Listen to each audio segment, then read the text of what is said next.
The Outcast's Touch. In the arid, sun-baked hills of Galilee, where dust and faith settled on everything, to be declared unclean was to be erased from the book of life. It was a sentence of living death, a banishment from the warmth of a home, the embrace of a child, and the presence of God in the temple. And in this world of rigid lines between the pure and the impure, there was no one more unclean, no one more utterly forsaken than the leper. His name was Elazar. He had once been a carpenter in Capernaum, a man whose hands were skilled at shaping wood, whose laugh was a familiar sound in the market, and whose greatest joy was lifting his young son Ezra onto his shoulders. Now his hands, wrapped in filthy rags, could only shape pathetic little figures from the clay near his desolate shelter, a crude bird, a small sheep, a shapeless man, ghosts of the life he once knew. His home was no longer a house filled with the smell of sawdust and baking bread, but a shallow cave carved into a rock face in the wilderness, a place designated for the dying. His disease had eaten away not just his flesh, leaving it a canvas of sores and pale, numb patches, but it had consumed his identity. He was no longer Elazar, husband to Hannah and father to Ezra. He was simply the leper, a word spat out with fear and disgust. His only connection to that lost world was a painful daily ritual. He would see a small figure approaching in the distance, and his heart, a cold stone in his chest, would ache with a love that had nowhere to go. His son, Ezra, brave and loyal, would walk to the boundary line, 100 paces from the cave, as the law demanded, and place a small bundle of bread and dates on the ground. "Father," the boy's voice would travel on the wind, thin and clear, "I've brought food. Mother says she prays for you." Elazar would stand motionless, a ragged statue of grief, his throat too tight to form the words he longed to say. "I love you. I miss you. Tell me about your day." Instead, all he could manage was a hoarse whisper that the wind stole and shredded. "Go home, my son. It is not safe. Go home." He would wait until Ezra was a small speck disappearing back toward the village before shuffling forward to retrieve the food. Each bite was mixed with the salt of unshed tears and the bitter taste of loneliness. This was his existence, waiting for a shouted word, a distant glimpse, and the slow, inevitable decay of his own body. One afternoon, drawn by a thirst that the water in his flask could not quench, Elazar crept closer to the village than he had in years. Hiding behind a cluster of sun-bleached rocks, he could overhear the chatter of the women at the well. Their voices, usually filled with mundane talk of husbands and harvests, were buzzing with a strange new energy. "He's back in Capernaum," one woman said, her voice electric. "They say he healed Simon's mother-in-law with just a touch. Her fever vanished instantly." The words struck Elazar like a physical blow. A touch. The concept was so foreign, so impossible. It belonged to a different universe. He listened, his breath held captive in his lungs as they spoke of a demon-possessed man made sane, of wise words that seemed to unlock the very heart of God's law. A stern Pharisee named Joram, walking by, and scoffed. "Be wary of such things," he warned, his voice dripping with authority. "Righteousness comes from obedience to the laws given to us by Moses. Do not be led astray by signs and wonders." The Pharisees' words were meant to be a bucket of cold water, but for Elazar, they did nothing to extinguish the tiny spark that had just been lit in the desolate landscape of his soul. It was the most dangerous feeling a man like him could have. Hope. That night, Elazar could not sleep. The wind whistling through his cave seemed to whisper the name, Jesus. Hope warred with a decade of ingrained despair. To enter the town was forbidden. To approach people was a crime punishable by stoning. Every law, both of God and man, screamed for him to stay put, to accept his fate, and to die in the dust where he belonged. But the whispers of the women at the well promised something else, a power that did not care for boundaries, a healer whose touch did not recoil from sickness. By morning, Elazar had made a choice. He would risk a violent death for the slimmest chance at a new life. He wrapped his rags tighter around his face and began to walk toward the sea road where he had heard the teacher would be. The crowd was a living river of people flowing along the shore of the Galilee, and in its center walked Jesus. As Elazar drew near, the river parted. A wave of panic and revulsion spread through the crowd. "Unclean! A leper!" a man shouted. Mothers grabbed their children, and men recoiled as if from a venomous snake. The law required him to announce his own defilement, and so, with every ounce of his being screaming in shame, he did. "Unclean!" he cried, his voice a ragged plea. "Make way! Unclean!" A space cleared around him, an island of isolation in the middle of the sea of humanity. Jesus' disciples, ever protective, moved to block his path. Peter, his fisherman's face set like a rock, held up a hand. "That is far enough. You cannot be here." But Elazar barely saw them. His eyes were fixed on the man at the center of it all.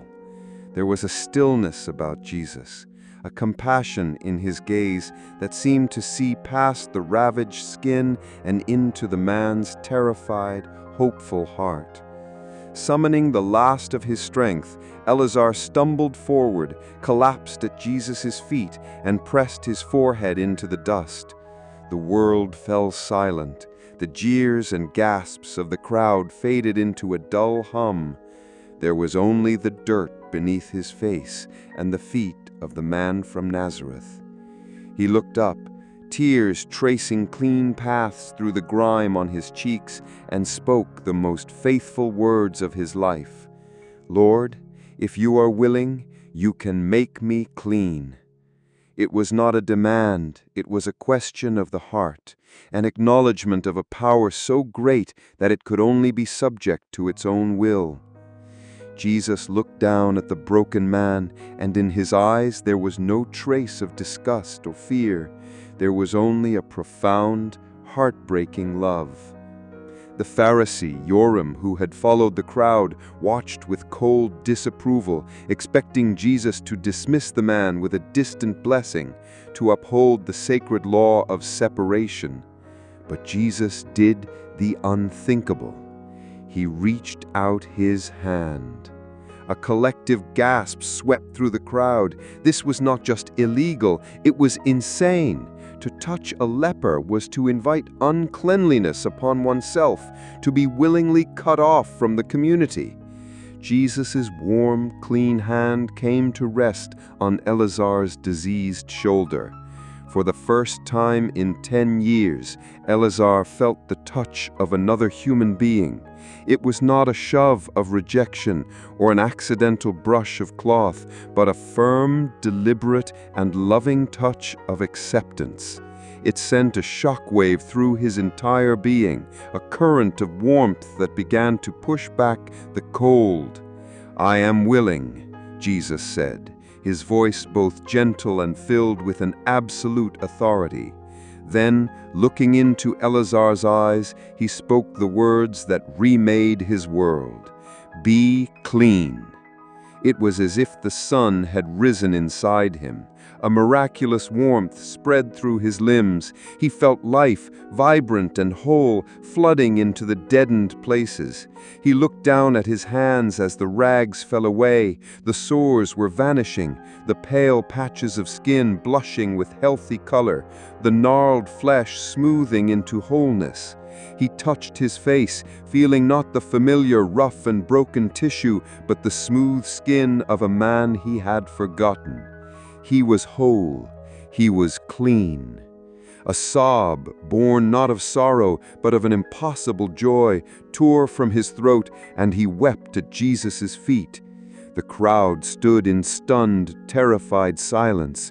They had just seen reality itself bend to the will of this teacher. Jesus helped the weeping man to his feet.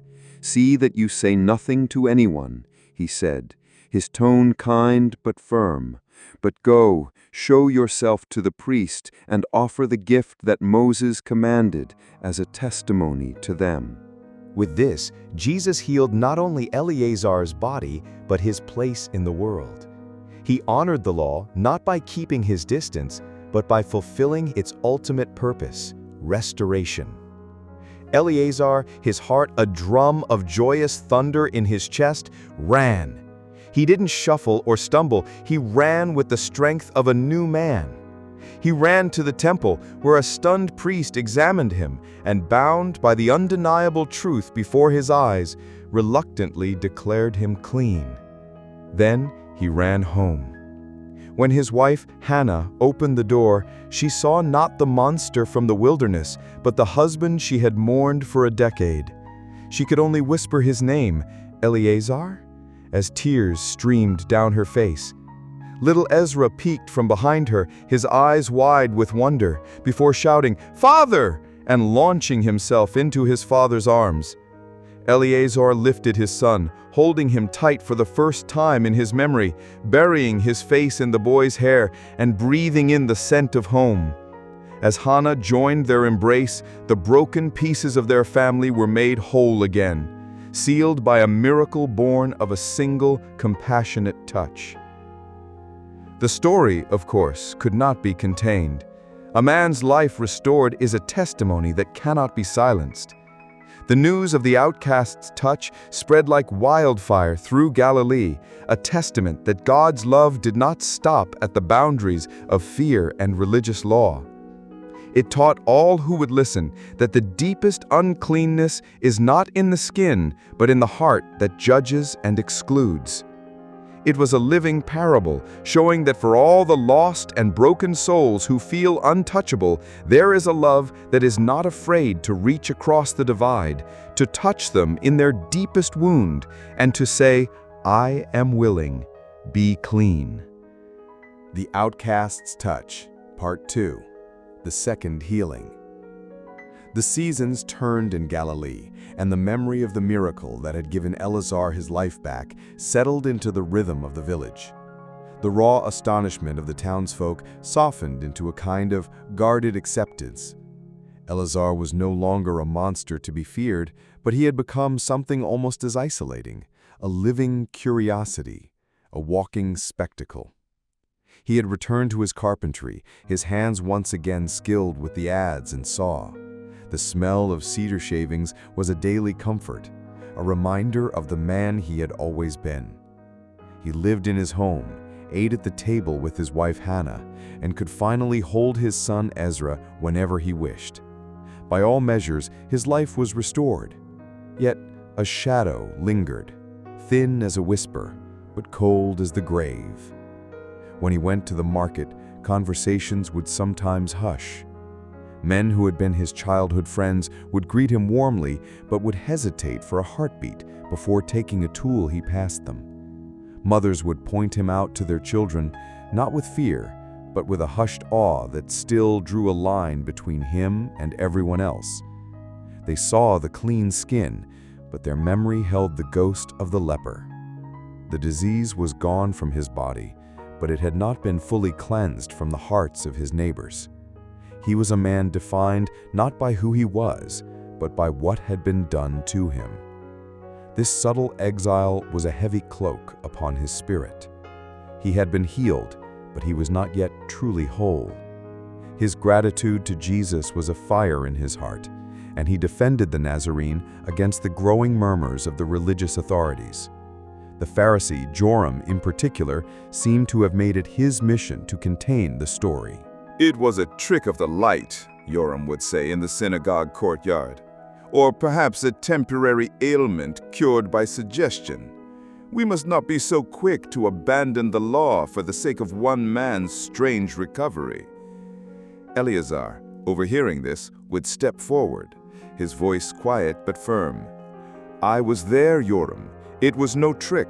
I was dead, and now I live." His very presence was an undeniable testimony, a fact that infuriated the Pharisee, who could not refute the evidence but despised its source. One bright, cloudless afternoon, a stir went through Capernaum. Jesus was walking through the marketplace. Elazar left his workshop, his heart leaping at the chance to see his healer again. But Jesus was not heading for the synagogue or the sea. He was walking toward the most despised corner of the town, the tax collector's booth. There sat a man named Levi. In the eyes of the community, Levi was a leper of a different sort. He was a Jew who worked for the Roman oppressors, taking money from his own people to give to a foreign power. He was a traitor, a sinner, a man whose wealth was built on the betrayal of his countrymen.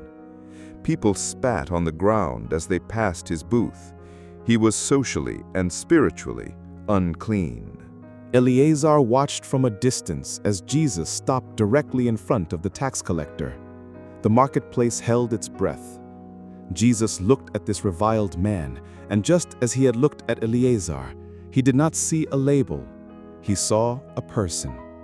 With a clear voice enough for all to hear, Jesus spoke two simple words: "Follow me." Without a moment's hesitation, Levi stood up, leaving the piles of coins, the ledgers, and his entire former life behind him.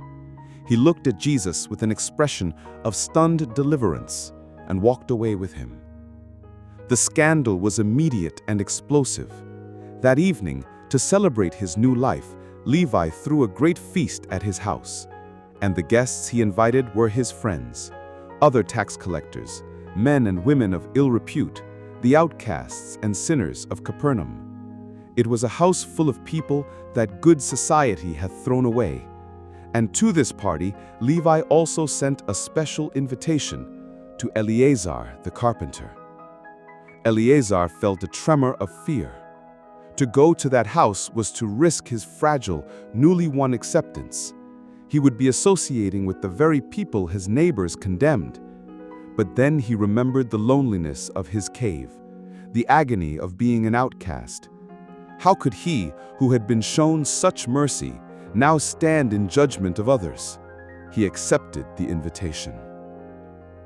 The atmosphere inside Levi's house was one of unrestrained joy. It was a feast of the forgotten. For the first time in years, these people were not being judged or condemned. They were being treated as honored guests by the most talked-about teacher in Galilee. Jesus sat among them, eating and talking, his laughter as genuine as anyone's. Elazar sat with them, feeling a strange sense of homecoming. These people, in their own way, understood what it was to be on the outside. But outside the house, a different gathering was forming. Joram and his followers stood in the street, their faces masks of indignation.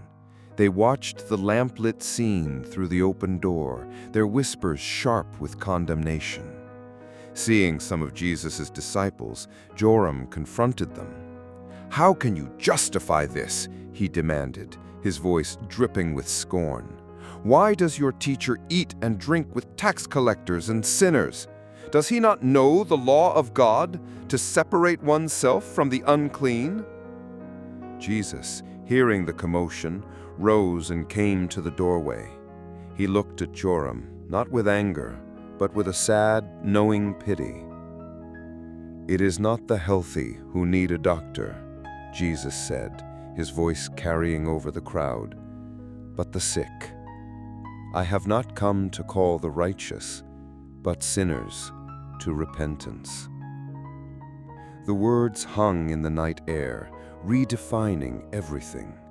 Jesus was declaring that the deepest sickness was not of the skin, but of the soul.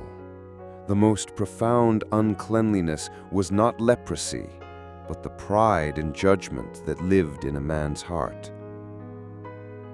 Later, as Elazar walked home, his own heart full, Joram stepped from the shadows to block his path. "I am truly disappointed in you, Elazar," the Pharisee said, his voice low and venomous. "You were a miracle, a testament to God's power, but you have defiled that gift tonight. The Nazarene healed your body, but it seems he is now leading your soul to ruin by teaching you to embrace sin." Elazar stopped and looked at the man who represented the old world of rules and boundaries. He thought of the joy in Levi's house, the feeling of acceptance. He thought of the years in his cave. And in that moment, something inside him was healed. A deeper wound he hadn't even known was still there. It was the wound of fear. The fear of what others thought. The fear of being cast out again. "You are wrong, Joram," Elazar said, his voice calm and steady. "When you looked at me, all you ever saw was a leper. Tonight, when you look at Levi, all you see is a tax collector. But the teacher sees a person, lost and in need of help. He touched my skin when no one else would dare. Tonight, he touched their hearts. I was unclean on the outside, and he made me whole." He took a step closer, his gaze unwavering. "I have learned there is a worse uncleanliness, Joram. It is the kind that lives inside a heart that is so sure of its own purity it cannot show mercy to anyone else. Tonight, I was not defiled. Tonight, I was truly healed." Joram stood speechless, his face contorted with a rage that had no reply. Elazar walked past him and continued home. The air had never felt so fresh, the stars never so bright. His first healing had given him back his life, but this second healing, this healing of the Spirit, had given him his freedom. He returned to his workshop not just as a man who was once a leper, but as a witness. He understood his purpose was not simply to exist as a marvel, but to live as an example of a love that seeks out the lost, touches the untouchable, and builds its table in the company of those the world has cast away. And when he taught his son Ezra how to carve the soft wood of an olive branch, he taught him not only how to shape the wood, but how to see the true grain of a person's heart, no matter how rough the bark on the outside might be.